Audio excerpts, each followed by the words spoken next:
memiliki rekening di bank. Oke. Seperti itu. Dan banyak juga yang nilainya lumayan gitu loh, Mbak. Iya.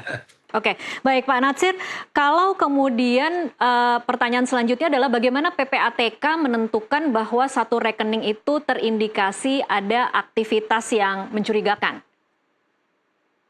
Salah satu contoh yang sederhana ya, dia rekening yang menerima bansos, ya kan? Nah itu akan terjadi anomali di dalam transaksinya. Biasa misalnya kalau diberikan awal bulan ya, itu di minggu-minggu pertama itu terjadi top up antara 10 sampai 50 ribu untuk bermain judi online. Nah itu salah satu anomali-anomali dari rekening itu digunakan untuk, dan yang lainnya misalnya profil dari sebuah pemilik rekening itu adalah nelayan atau petani, di mana rata-rata misalnya penghasilannya per bulan itu 2 sampai 3 juta. Tapi suatu ketika itu sering sekali terjadi di transaksinya itu sampai ratusan bahkan miliaran. Nah ini ada indikasi di luar dari profil nasabah. Begitu Mbak Daza. Jadi setiap kali ada sesuatu yang anomali, dia akan dibekukan berarti ya Pak Natsir? Ya harus kita lihat juga anomali itu. Ternyata uang ratusan sampai miliaran itu dialiri oleh orang-orang terindikasi pedagang narkoba. Nah, maka itu rekeningnya kita hentikan sementara untuk tindak lanjut yang kemudian hasil analisis, hasil pemeriksaannya disampaikan kepada penyidik. Begitu Mbak Tasya. Baik, Pak Natsir, yang juga jadi pertanyaan publik, ketika melakukan pemblokiran dana, ini dananya diapakan Pak Natsir? Apakah ini berada di tangan PPATK kah atau berada di tangan bank? Karena memang ini menjadi pertanyaan, jangan-jangan uang nasabah yang sekian puluh atau sekian miliar itu kemudian diputar lagi oleh pemerintah. Ada kecurigaan seperti itu Pak Natsir? Iya, aman 100%. Tidak berkurang 1 sen pun. Berarti ada di bank ya Pak Natsir? Ada di bank ya. Dan proses pembukaan penghentian sementara itu juga tidak sulit ya. Tinggal mengisi form, pastikan diisi secara bagus, dan terkirim. Kemudian itu langsung diproses, dan memang tidak satu persatu dibuka ya. Memang ada kurun tidak lama gitu. Sepanjang tadi form itu diisi secara benar dan terkirim ya, pastikan terkirim. Ada alamat dan lainnya bisa diakses di websitenya PPATK, www.go.id. Pak, ini ada satu cerita yang kemudian beredar di media mainstream online ya Pak ya. Ada keluhan nasabah yang kemudian rekeningnya terblokir, mencoba mengadukan ini melalui email, WhatsApp, call center, tidak ada jawaban dari PPATK, tetapi kemudian dia harus menunggu lama, kemudian mengontak bank, akhirnya dari bank juga butuh waktu 3 minggu. Ada kekhawatiran kalau memang dana ini dibutuhkan cepat oleh konsumen, kalau harus menunggu 3 minggu, bukankah itu menyedihkan ya Pak untuk konsumen yang membutuhkan dana cepat, misalnya untuk orang sakit gitu? Ya kondisi itu tidak terinikan ya, ya di lapangan ya mungkin terjadi seperti itu.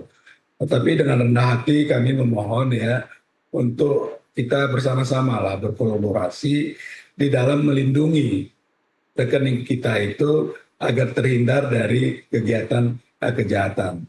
Bahwa ekses-ekses yang seperti itu terjadi itu tidak dipungkiri. Dengan rendah hati kami memohon kiranya saudara-saudara kita untuk kita saling membantu ya di dalam mencegah dan memberantas tindak pidana kejahatan ya, tindak pidana pencucian uang dari rekening-rekening yang digunakan oleh pelaku kejahatan. Rekening dorman yang tidak aktif tadi digunakan oleh pelaku kejahatan sebagai tindak pidana. Baik. Begitu Mbak Tasya. Baik, saya kembali lagi ke Mbak Niti. Mbak Niti, ini kan seolah-olah mengirimkan pesan bahwa uang konsumen tidak aman di bank. Bagaimana komentar Anda? Oh iya, maaf sebelumnya saya jawab sebelumnya, pertanyaan sebelumnya terkait dengan pengaduan itu, YLKI menerima tahun 2024 itu terkait dengan bank itu sekitar 33%. Oke, Sedangkan untuk yang case-nya terkait dengan pemblokiran atau pembekuan akun itu ada sekitar 2%. Itu di tahun 2024, tapi iya, mungkin tahun 2025 kami belum mengakumulasikan pengaduan tersebut. baik. Ya, ini, yang untuk terkait dengan keamanan, nah ini yang perlu harus dijamin oleh PPATK dan juga perbankan. Karena dalam prosedur teknisnya, hak atas informasi tersebut juga harus disertakan dan juga hak atas keamanan dari eh, masyarakat untuk melakukan nabung dan uang masyarakat yang dibekukan tersebut harus dijamin keamanannya dan juga ketika memang mau mengaktifkan kembali tidak ada yang namanya mempersulit gitu ya. Jadi bagaimana ini hak konsumen yang tidak bersalah gitu. Jangan oke lah sekiranya dari pemerintah itu ada mitigasi untuk adanya pencegahan tindak pidana. Tapi bagaimana dengan konsumen lainnya yang sekiranya tidak bersalah? Justru ini mempersulit konsumen ketika memang ingin mengaktifkan atau melakukan klarifikasi, justru malah mempersulit, bahkan call centernya sulit dihubungi, lalu jawabannya perlu membutuhkan waktu beberapa minggu. Nah ini kan sedangkan bisa saja konsumen itu membutuhkan dana itu yang ada di rekening dan juga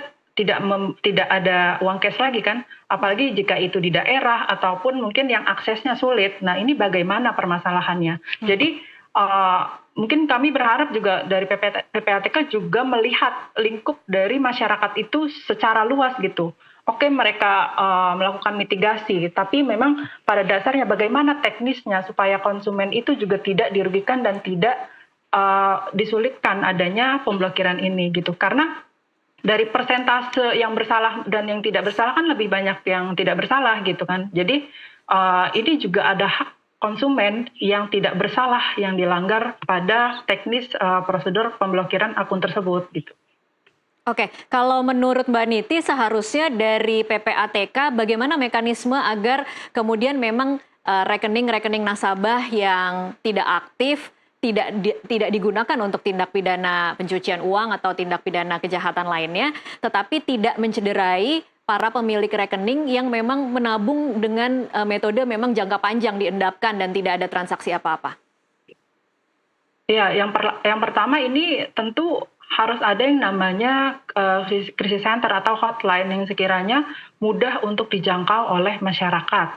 Dan juga ini perlu ada standarnya bagaimana mereka dalam jangka waktu secepat mungkin bisa menjawab pertanyaan dari konsumen dan melakukan tindak lanjut membuka kembali rekening konsumen tersebut. Nah, jadi ketika memang konsumen itu tidak bersalah, ada masa sanggah mereka untuk klarifikasi dan untuk membuktikan bahwa mereka tidak bersalah dan juga ketika mereka ingin melakukan transaksi untuk membuka rekening kembali, konsumen itu tidak dipersulit kembali, tidak dipersulit. Jadi ada hal-hal yang sekiranya secara teknis ini perlu diperbaiki juga di lapangan gitu. Oke. Karena jangan melihat semuanya itu ada di kota.